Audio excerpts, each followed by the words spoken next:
खबर दिन भर में आपका इस्तकबाल। मैं हूं आपके साथ आपका मेजबान रहीम अहमद खान। नजर डालेंगे देश और दुनिया की तमाम बड़ी खबरों पर। आगाज हेडलाइंस के साथ करेंगे।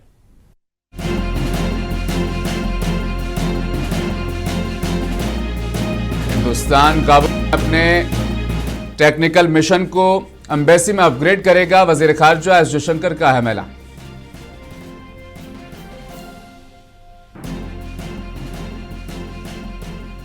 अफगान वजीर खारजा मुत्तकी के पाकिस्तान पर शदीद तनकीद और दहशतगर्दी के खात्मे का अज़्म। अपनी कारस्तानियों से बाज आ जाने की पाकिस्तान को दी वार्निंग।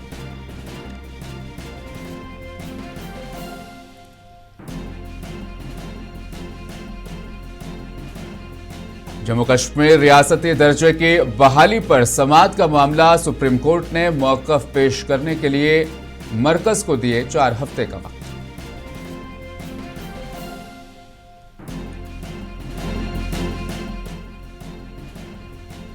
वेनेजुएला के अपोजिशन लीडर मारिया कोरेना को दिया गया 2025 का नोबेल अमन इनाम। अमीरियत के खिलाफ जद्दोजहद का आलमी एतराफ। ट्रंप के नामों के कयास आराइयां गलत निकली।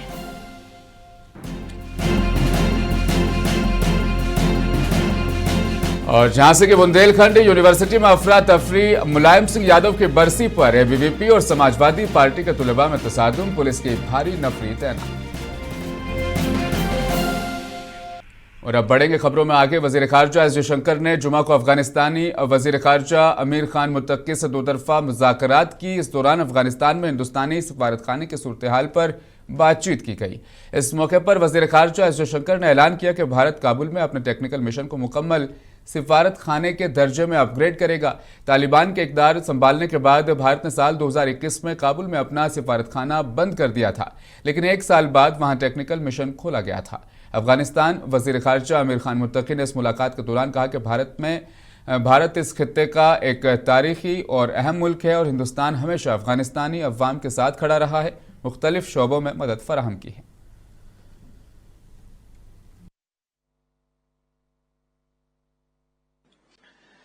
Excellency, we have a common commitment towards growth and prosperity.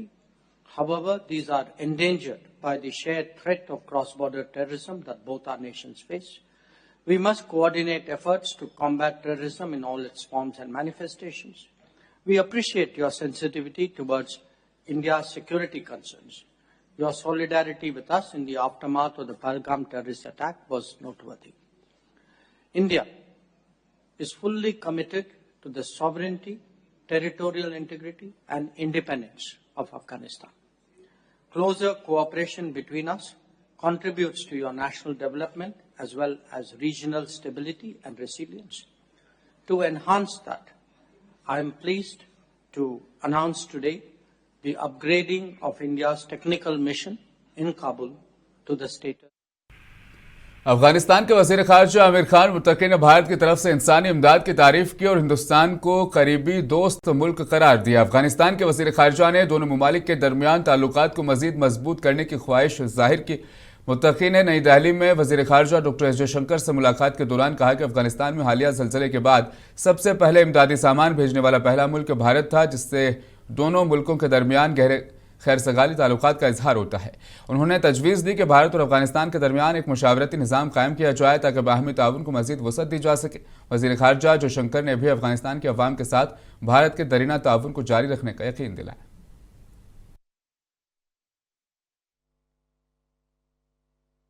The recent earthquake in Kunar, India was the first country to respond in humanitarian assistance, and we would like to show appreciation. Afghanistan looks at India as a close friend. Afghanistan wants relations based on mutual respect and trade and people-to-people, political trade and people-to-people relations.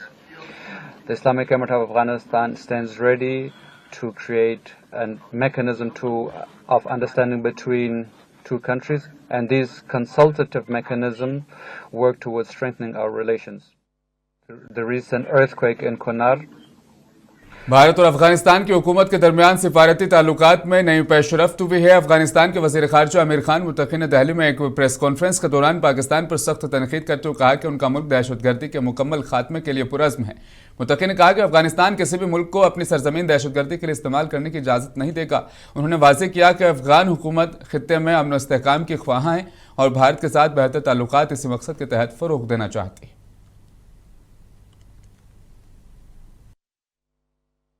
4 सालों में जो सहूलियात आया है, जो अमन अमान आया है, जो तरक्की आया है, जो इक़्तिसाद और दूसरे शोबों में बेहतरी आया है, उसको और भी फ़रोग़ देना चाहिए। अफ़गानिस्तान में अमन और तरक्की ये सारे खिते के खैर में है। अफ़गानिस्तान आपको पता है कि इस खिते में वो इत्तिसाल और ट्रांजिट और इक़्तिसाद का एक मरकज़ बन सकता है।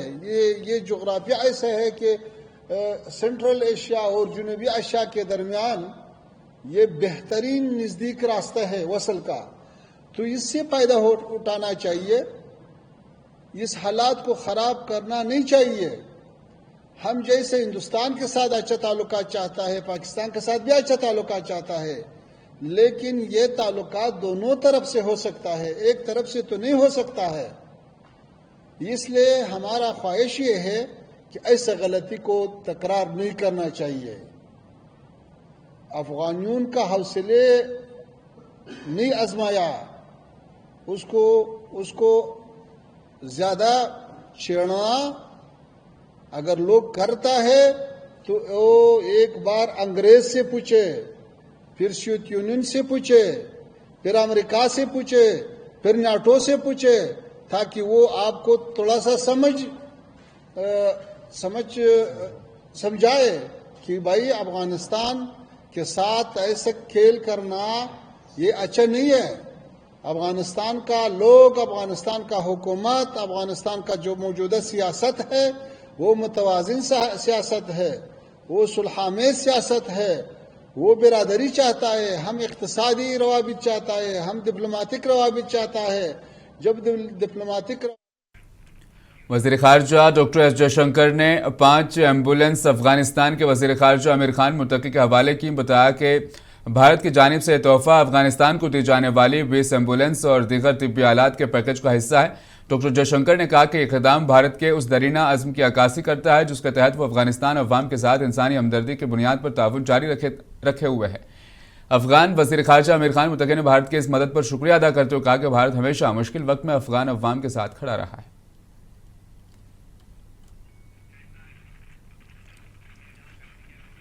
जम्मू कश्मीर रियासती दर्जा के बहाली के मामले पर अहम पेशरफ्त हुई है। दौरान समाअत सुप्रीम कोर्ट ने अपना मौक़िफ़ पेश करने के लिए मरकज़ को 4 हफ्ते का वक्त दिया है। इस केस के दरख्वास्त गुजार एडवोकेट ज़हूर अहमद भट्ट ने मुंसिफ टीवी से बातचीत करते हुए कहा कि कोर्ट में बहस के दौरान पहलगाम हमले का हवाला और असेंबली के रेजोल्यूशन का भी हवाला दिया गया।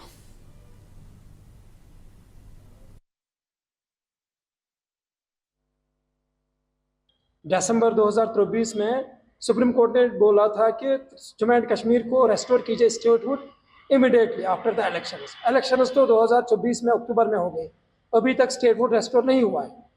तो फाइनली कोर्ट को अपील की कि जल्द अज जल्द एक टाइमलाइन दीजिए कब तक स्टेटहुड रेस्टोर किया जाएगा जम्मू एंड कश्मीर को in compliance with the judgement given by apex court, constitutional bench of supreme court of this country. तो फिर अपोजिट काउंसिल ने भी अपने खदशात रखे, उन्होंने तो फाइनली सुप्रीम कोर्ट ने एक इम्पॉर्टेंट डिटेल्ड ऑर्डर पास किया। उस ऑर्डर में ये लिखा गया कि जम्मू एंड कश्मीर को स्टेटहुड, एक जज साहब ने बोला था इलेक्शंस के बाद होना चाहिए, 4 जज साहब ने बोला था अर्ली रेस्टोर होना चाहिए। तो ये लिखा गया जजमेंट में, और जजमेंट में ये भी ऑब्जर्वेशन ली गई कि जम्मू एंड कश्मीर की असेंबली और जम्मू एंड कश्मीर की कैबिनेट ने रिसेंटली इसके एक पास किए हैं इसके रेजोल्यूशन, तो वो रेजोल्यूशन भी मरकजी वज़ीर दाखिला अमित शाह ने दावा किया कि मुल्क में मुस्लिम आबादी में इजाफा हुआ है और पाकिस्तान और बांग्लादेश से दरअंदाजी की वजह मुसलमानों की आबादी इससे बढ़ गई है। अमित शाह दारुल हुकूमत दिल्ली में एक तकरीब से खिताब कर रहे थे।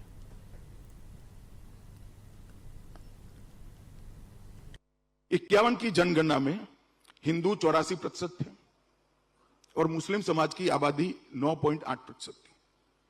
71 में 82% हुए हिंदू और मुस्लिम समाज की आबादी 11%। 91 में 81% हुए हम और मुस्लिम समाज की आबादी 12.12% हुई।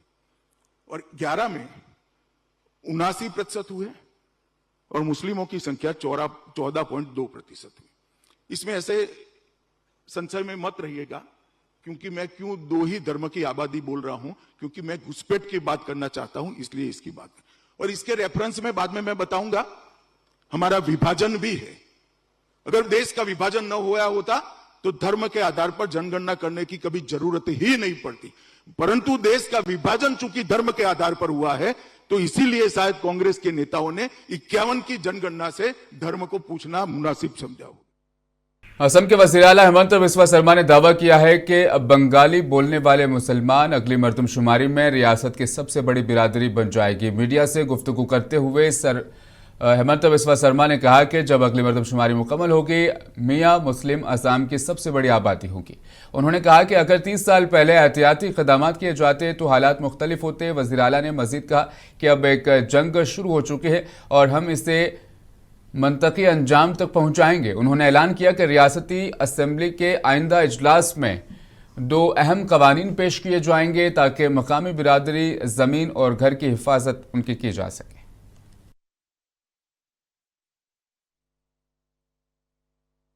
অসমত এইবাৰ যেতিয়া সেন্সাস হ'ব, সেন্সাসৰ যেতিয়া ৰিজাল্ট ওলাব, মোৰ কথা আজি আপোনালোকে লিখি ৰাখিব। সেই মিয়া মুছলমানৰ সংখ্যা অসমত 38% হ'বগৈ।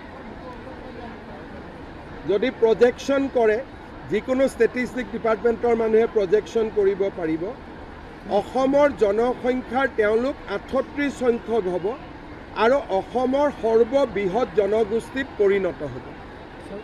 আৰু এইটো অসমৰ এটা বাস্তৱ সত্য।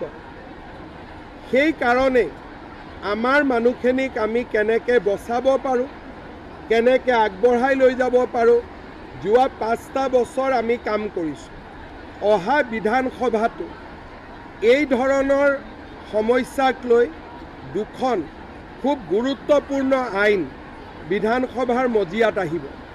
আজি মই ক'ব খোজা নাই কোন 2খন আইন, কিন্তু জাতি মাটি ভেটিক আগুৱাই লৈ যাবৰ কাৰণে 2খন আৰু। बिहार असेंबली इंतखाबात 2025 की तैयारी के सिलसिले में बिहार के नायब वज़ीर आला सम्राट चौधरी के रिहाइशगाह पर बीजेपी और जनता दल यूनाइटेड के सीनियर लीडरों की एक अहम मीटिंग हुई। इस मीटिंग में सीटों के बंटवारे, मुश्तरका इंतखाबी मुहिम और आगे के हिकमत अमली पर तफसीली गुफ्तगू हुई। ज़राए के मुताबिक कई नुकात पर इत्तफाक राय हो गया है और जल्द ही एनडीए की तरफ से रस्मी ऐलान मुतवक्का है। मीटिंग के बाद किसी भी लीडर ने मीडिया से गुफ्तगू नहीं की, लेकिन ज़राए का कहना है कि बातचीत मुस्बित रही और दोनों पार्टियां मिलकर इंतखाब लड़ने के लिए पूरी तरह तैयार हैं।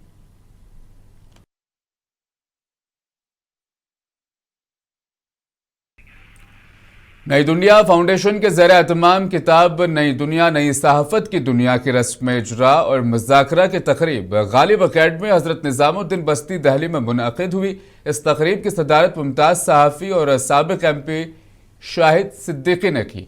इस मौके पर उर्दू सहाफ़त की नुमाया शख्सियात, अदीबों, असातिज़ा और तलबा की बड़ी तादाद मौजूद थी। पद्मश्री प्रोफेसर अख्तरुल वासी ने खिताब के मंदरजात को उर्दू सहाफ़त के बदलते हुए मंजरनामे में एक अहम इल्मी दस्तावेज करार दिया। वहीं शाहिद सिद्दीकी ने अपने खिताब में कहा कि नई दुनिया महज एक इशाअत नहीं बल्कि उर्दू सहाफ़त की फ़िक्री और तहक़ीक़ी रिवायत का तसलसल है जो अब नई नस्ल के लिए रहनुमाई का जरिया बनेगी। प्रोग्राम के कन्वीनर शफीकुल हसन ने कहा कि इस किताब की इशाअत का मकसद उर्दू सहाफ़त के सफ़र, उसके चैलेंजेस और उसकी नई जहतों को कारी के सामने पेश करना। साबिक़ MP मीम अफजल ने कहा, यह तकरीब इल्मी व सहाफ़ती दुनिया के लिए एक यादगार लम्हा साबित हुई है जिसने उर्दू सहाफ़त के रोशन मुस्तकबिल की नई राहें मुतय्यन की।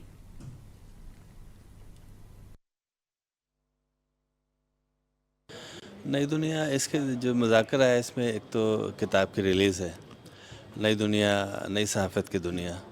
इसमें जो नई दुनिया के साथ जुड़े हुए हैं लोग, बहुत सारे लोग हैं, वो उन्होंने अपने अपने तजुर्बात लिखे हैं और उसको कलमबंद किया, हमने इसको शाये किया है। क्योंकि नई दुनिया अपने आप में एक बहुत बड़ा इदारा, बहुत बड़ा इंस्टीट्यूशन रहा है। आप जानते हैं नई दुनिया के बारे में कहा जाता था कि जहाँ पे रेलगाड़ी नहीं पहुँचती, जहाँ पे बस नहीं पहुँचती थी, वहाँ नई दुनिया पहुँचता था एक ज़माने में। तो एक बड़ा इंस्टीट्यूशन, इस इंस्टीट्यूशन से बहुत सारे लोग निकले जो अपने आप में एक इंस्टीट्यूशन है। और वो समाज की खिदमत कर रहे हैं अपने अपने मैदानों में। तो रोज़े अव्वल से जिस वक्त 1973 जुलाई 1973 में नई दुनिया का इजरा हुआ, वीकली नई दुनिया का, पहले शुमारे से और अपने आखिरी सांस तक जिन्होंने अपना एक मजमून हर हफ्ते लिखा, और मैं समझता हूँ कि उनसे बेहतर उर्दू सहाफ़त में कोई दूसरा इदारिया लिखने वाला या समाजी मसाइल को उठाने वाला दूसरा सहाफ़ी नहीं हुआ, यानी कि मौलाना उस्मान फ़ारकली साहब। तो मौलाना उस्मान फ़ारकली, और यहाँ मैं एक मुख्तसरन एक बता दूँ क्योंकि वक्त कम है, मैं वक्त ज़्यादा लेना नहीं चाहता, लेकिन बता दूँ कि नई दुनिया वीकली जारी करने का जो मेरे दिल में ख्याल आया वो मौलाना उस्मान फ़ारकली साहब की वजह से आया। यूपी के साबिक वज़ीर आला अंजहानी मुलायम सिंह यादव की बरसी पर झांसी के बुंदेलखंड यूनिवर्सिटी में सियासी जंग छिड़ गई। साबिक मरकजी वजीर प्रदीप जैन आदित्य और साबिक एमएलए दीपनारायण सिंह यादव यूनिवर्सिटी के अंदर एक प्रोग्राम के लिए पहुंच रहे थे, लेकिन एबीवीपी कारकुनान ने उन्हें गेट पर रोक दिया। उसके बाद क्या हुआ, पूरे कैंपस को मैदान जंग में तब्दील होता देखा गया। एक तरफ समाजवादी पार्टी और कांग्रेस के रहनुमा थे जो मुलायम सिंह यादव की बरसी मनाने आए थे, और दूसरी तरफ एबीवीपी के कारकुन जिन्होंने इस तकरीब को गैर मजाज कहा और नारे लगाने शुरू कर दिए। चंद मिनटों में सूरत हाल काबू से बाहर हो गई। जराये के मुताबिक तसादुम के दौरान पुलिस ने लाठीचार्ज की, जिससे मुतअद्दिद तलबा जख्मी हुए हैं। सीसीटीवी फुटेज की फिलहाल जांच की जा रही है। आज बुंदेलखंड विश्वविद्यालय में अंदर परिसर में एक कार्यक्रम आयोजित हो रहा था। उसी दौरान दो पक्षों में किसी बात को लेकर अचानक वाद विवाद हो गया और उसी में दोनों पक्ष एक दूसरे के आमने सामने आ गए और प्रकरण में दोनों पक्षों से बात कर ली गई है। मौके पर अभी शांति है और जो भी पक्ष ये तहरीर दे रहे हैं, तहरीर के क्रम में आगे की विधिक कार्रवाई की जा रही है। ये सभी विवेचना में इन सभी तथ्यों को देखते हुए आगे की कार्रवाई की जाएगी। केंद्रीय मंत्री की गाड़ी रोक करके रखी प्रदर्शनकारियों ने, क्या मामला है? नहीं, वो जब ये लोग निकल रहे थे तो एक गाड़ी उसमें रह गई थी और कुछ बच्चे उसी के सामने बैठ गए थे, तो वो गाड़ी इसीलिए रुकी हुई थी और फिलहाल वो सभी बच्चे वहाँ से हट गए हैं और गाड़ी भी सकुशल निकल गई। किसी कार्यक्रम में सम्मिलित होने आए थे? अंदर यूनिवर्सिटी में कोई कार्यक्रम आयोजित हो रहा था, उसी में ये लोग सम्मिलित होने के लिए। पूर्व विधायक पर आरोप लगाया है। ये सभी तथ्यों को विवेचना में देखा जाएगा और जो भी तथ्य प्रकाश में आएंगे उसी के अनुसार आगे की कार्रवाई की जा रही है। नहीं, घायल ऐसे नहीं है, लेकिन जैसे आपस में इन लोगों में मारपीट हाथापाई हुई तो उसी में 4 लोग बता रहे हैं कि जिनको हल्की फुल्की कोई चोट है वो हाथापाई के दौरान है, ऐसी किसी को कोई गंभीर या विशेष चोट नहीं। केंद्रीय मंत्री की गाड़ी पर कुछ चप्पल जूते भी फेंके गए हैं। पूर्व मंत्री की गाड़ी पर कुछ फेंकने का आरोप है, क्या है? नहीं, ऐसी कोई बात अभी तक प्रकाश में नहीं आई है, लेकिन सभी तथ्यों को विवेचना में शामिल किया जाएगा। मरकजी वजीर रामदास अठावले ने चीफ जस्टिस ऑफ इंडिया पर जूता फेंकने के वाक़े पर तशवीश का इजहार किया। उन्होंने जूता फेंकने वाले शख्स पर SC/ST एक्ट के तहत कार्रवाई करने की भी मांग की। अठावले ने कहा कि यह हमला सिर्फ एक फर्द पर नहीं बल्कि दलित बिरादरी, मुल्क आइन और अदलिया के वकार पर हमला है। उन्होंने वाज़ेह किया कि ऐसे अनासिर को बख्शा नहीं जाना चाहिए ताकि अदलिया के एहतराम और आइनी इदारों की हुर्मत को बरकरार रखा जा सके।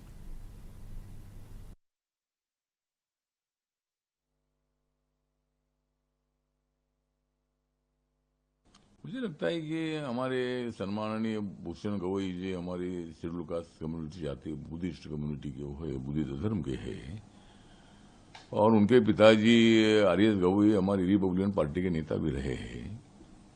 मुझे लगता है कि जिस तरह आदरणीय सम्माननीय भूषण गवई जी पर जो जूता फेंका है ये संविधान का अपमान है और पहली बार इसी तरह की घटना घटी है।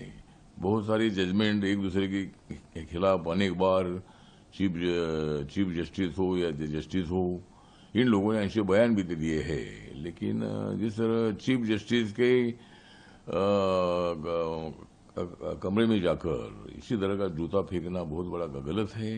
हम इसका धिक्कार करते हैं, निषेध करते हैं, और जिस वकील ने मतलब इस तरह जूता फेंका है उनको ऊपर एट्रोसिटी एक्ट का गुना लगाना चाहिए और उनके ऊपर फौरन कार्रवाई होनी चाहिए, ऐसा मुझे लगता है।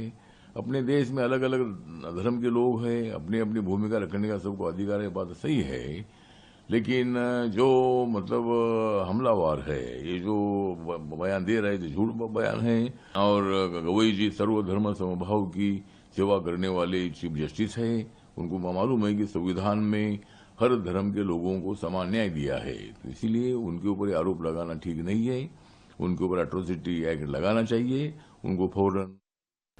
पाकिस्तान में आज उस वक्त कशीदगी बढ़ गई जब तहरीक लब्बैक पाकिस्तान ने फौज और हुकूमत के खिलाफ एहतजाज तेज कर दिया। लाहौर में हुक्काम मुजाहिरीन को काबू में लाने की कोशिश करते देखे गए, जहां फायरिंग, भारी गोलाबारी की वजह से जख्मी होने वालों की तादाद में इजाफे के इतलात भी हैं और पुलिस पर एसिड के इस्तेमाल के इल्जाम भी सामने आए हैं। इधर इस्लामाबाद और रावलपिंडी में इंटरनेट खिदमात मुअत्तल कर दी गई है, जिससे हुकूमत की सूरत हाल पर काबू पाने की जद्दोजहद जाहिर होती है।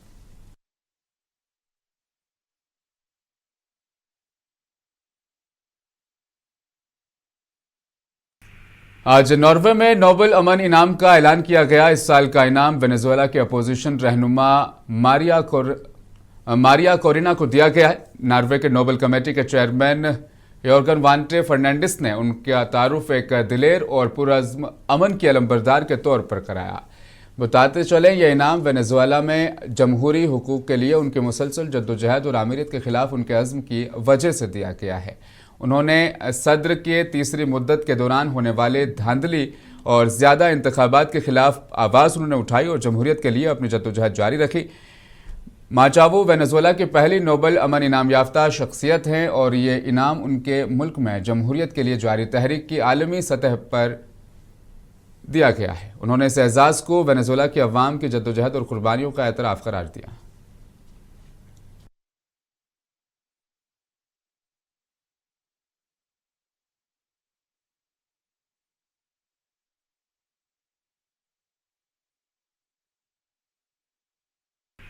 खबर दिन भर में फिलहाल बस इतना ही। जाने से पहले एक बार फिर रुख करेंगे हेडलाइंस की जानिब।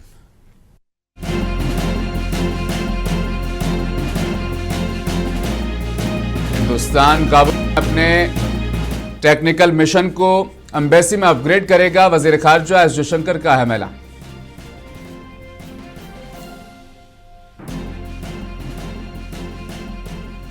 अफगान वजीर खारजा मुत्तकी के पाकिस्तान पर शदीद तनकीद और दहशतगर्दी के खात्मे का अज़्म, अपनी कारस्तानियों से बाज आ जाने की पाकिस्तान को दी वार्निंग।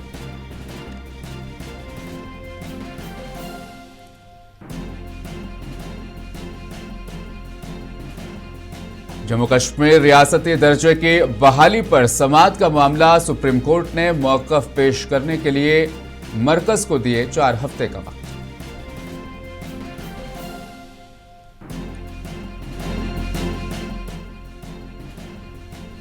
वेनेजुएला के अपोजिशन लीडर मारिया कोरिना को दिया गया 2025 का नोबेल अमन इनाम। आमीरियत के खिलाफ जद्दोजहद का आलमी एतराफ़। ट्रंप के नामों के कयास आराइयां गलत निकली।